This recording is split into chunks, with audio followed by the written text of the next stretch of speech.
ओम दुर्गे नमः। शिवभक्तों को शमतक शमतक।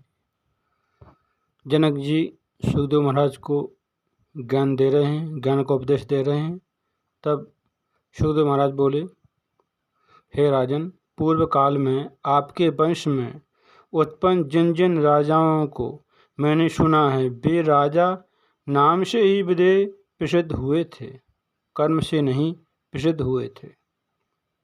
हे राजन, आपके कुल में पहले निमि नाम के एक राजा थे। राजा निमि ने वशिष्ठ मुनि को यज्ञ करने का निमंत्रण दिया था।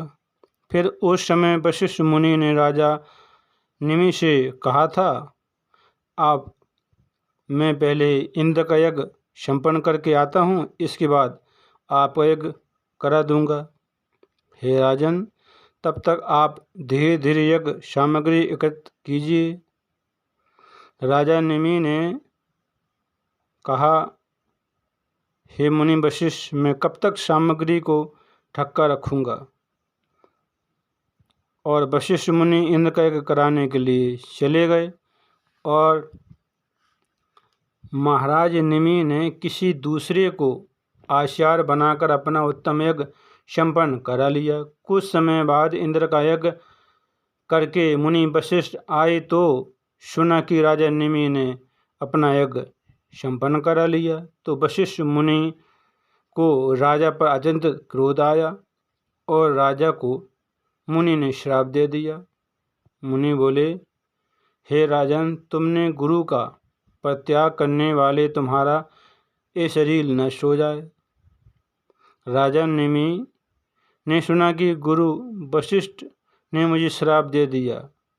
तब राजा को भी भयंकर क्रोध आया और राजा निमि ने श्राप दे दिया, हे मुनि वशिष्ठ, तुम्हारा भी शरीर नष्ट हो जाए। गुरु वशिष्ठ मुनि को भी श्राप दे दिया कि तुम्हारा भी शरीर नष्ट हो जाए। इस प्रकार राजा और गुरु वशिष्ठ मुनि दोनों एक दूसरे के श्राप के कारण नष्ट हो गए, ऐसा मैंने सुना था। हे राजन, राजा निमि विदेह होकर भी अपने गुरु को स्वयं श्राप क्यों दे डाला? यह तो मेरे मन में परिहास जैसा प्रतीत हो रहा है। जनक जी बोले, हे मुनि, आपने ठीक ही कहा है, इसमें मिथ्या कुछ भी नहीं है। ऐसा मैं मानता हूँ कि फिर भी आप मेरी बात सुन लें। हे मुनि, गुरु व्यास जी मेरे परम पूज्य हैं। तुम अपने पिता का साथ त्याग करके आप वन में जाना चाहते हो। आप अपने पिता का साथ त्याग देंगे और वन में चले जाओगे, किंतु वहाँ भी तो मृग पशुओं के साथ आपका स्नेह संबंध रहेगा ही। इसमें संदेह की क्या बात है? इसमें कुछ संदेह नहीं है। पृथ्वी, जल, वायु, अग्नि, आकाश, ये पंच महाभूत तो सर्वत्र सब जगह ही विद्यमान है। तब हे मुनि, आप निसंग कैसे हो पाओगे? और फिर हे मुनि, आपको भोजन की भी चिंता रहेगी, तो आप निश्चिंत कैसे रहोगे?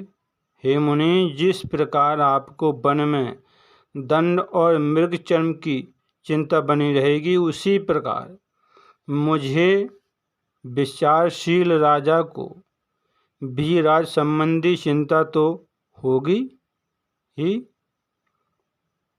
मुझे भी चिंता तो होगी राज की। आप भी भ्रम में पड़कर यहाँ तक दूर देश में आए हैं। मुझे किसी प्रकार का विकल्प रूपी संदेह नहीं है, क्योंकि मैं तो सर्वथा निर्विकल्प हूँ। मैं सुख से भोजन करता हूँ और सुख पूर्वक शयन करता हूँ। मैं बंधन में नहीं हूँ। इस भावना से मैं सर्वत्र सुखी रहता हूँ। इसके विपरीत में संबंध मैं हूँ, इसके विपरीत मैं बंधन में हूँ।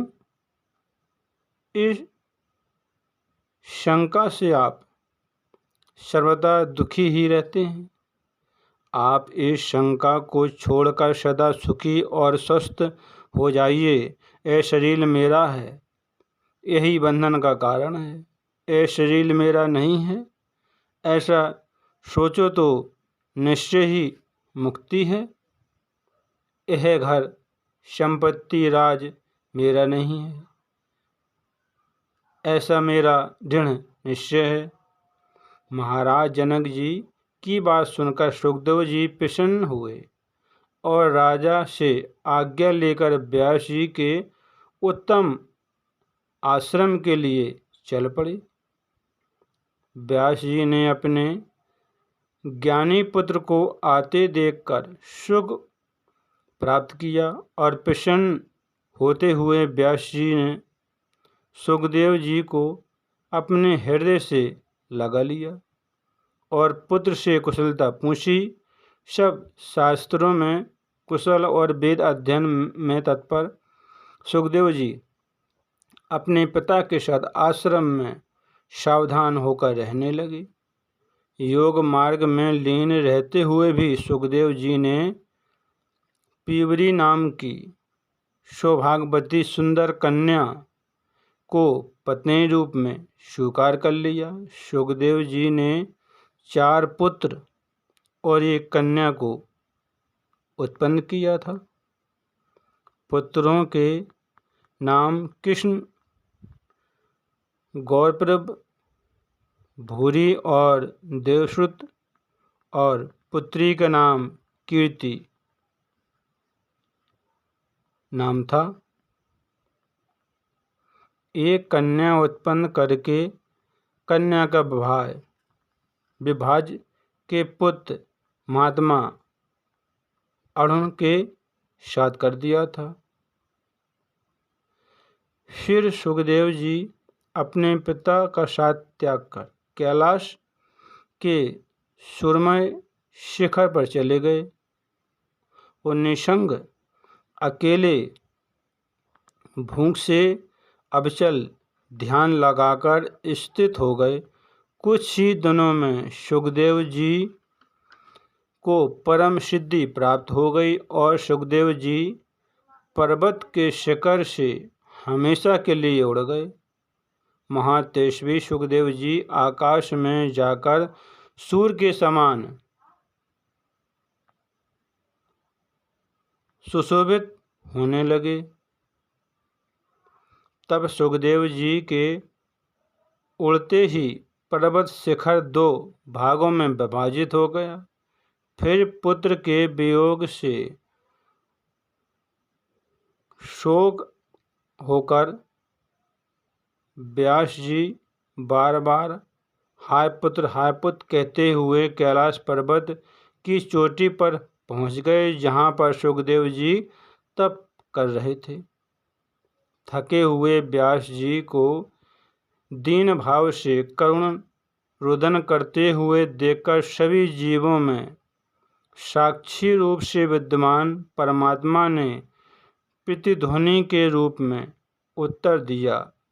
आज भी उस पर्वत के श्रृंग पर वैसी ही प्रतिध्वनि स्पष्ट सुनाई देती है। अपने प्रिय पुत्र सुखदेव जी के विरह में हाय पुत्र कहकर विलाप करते हुए व्यास जी को शोक संतप्त देखकर साक्षात भगवान शंकर व्यास जी के पास आकर सांत्वना देने लगे। हे व्यास, आप शोक मत कीजिए, आपके पुत्र को श्रेष्ठ योग वेत्ता थे। सुखदेव जी ने परम गति प्राप्त कर ली है। ब्रह्म ज्ञान रखने वाले आपको सुखदेव जी के लिए चिंता नहीं करनी चाहिए। हे व्यास जी, सुखदेव जी के समान पुत्र के द्वारा ही आपकी महान कीर्ति हुई है। व्यास जी बोले, हे भगवान, हे जगतपति, मैं क्या करूं? शोक न करूं, रुदन न करूं तो क्या करूं? पुत्र दर्शन की लालसा वाले मेरे नित्य व्याकुल हैं। भगवान शंकर बोले, अब आप अपने पुत्र की रमणीय छाया अपने पास सर्वदा विद्यमान देखेंगे। हे मुनिवर, सुखदेव जी, छाया को देखकर आप अपना शोक दूर कीजिए। हे व्यास जी, आप अपने पुत्र की छाया देखें और अपना शोक दूर करें, दुखी ना हों। व्यास जी ने अपने पुत्र सुखदेव की ओजस्वी छाया देखी। व्यास जी को वरदान देकर भगवान शंकर जी वहीं अंतर्ध्यान हो गए। महादेव जी के अंतर्ध्यान हो जाने पर व्यास जी भी अपने आश्रम को लौट आए और सुखदेव जी के वियोग से संतृप्त होकर व्यास जी अत्यंत दुखी रहने लगे। भगवान शंकर ने समझाया, फिर भी व्यास जी के मन से पुत्र का मोह दुख दूर नहीं हुआ। भगवान शंकर ने कहा, आपके पुत्र के आपको दर्शन होते रहेंगे छाया के रूप में, लेकिन व्यास जी को मन में शांति नहीं मिली। भगवान शंकर के समझाने पर भी और अत्यंत चिंतित और दुखी अपने आश्रम में रहने लगे। सुखदेव जी महाराज को परम गति प्राप्त हुई। भगवान शंकर की आराधना करते हुए व्यास जी की मृत्यु हुई और उनको परम गति प्राप्त हुई। और उनके चले जाने के बाद व्यास जी बहुत दुखी चिंतित रहने लगे। भगवान शंकर ने समझाया, फिर भी उनके मन से पुत्र का मोह दूर नहीं हुआ और दुखी अत्यंत रहने लगे। बहुत ही सुंदर, अद्भुत और रोमांचकारी कथा थी। एक कथा देवी भागवत से थी। सुखदेव जी महाराज जनक जी के पास गए और उनसे ज्ञान लिया कि विवाह बंधन नहीं है। तब सुखदेव जी ने विवाह किया और उनके पुत्र हुए, एक पुत्री हुई और बाद में उन्होंने भगवान शंकर की तपस्या आराधना भक्ति की और उन्होंने अपनी परम गति प्राप्त की। बहुत ही सुंदर अद्भुत कथा थी। कथा को सुनते रहें, काम करते रहें, मैया का नाम जपते रहें। शुक्तों को क्षमा तक।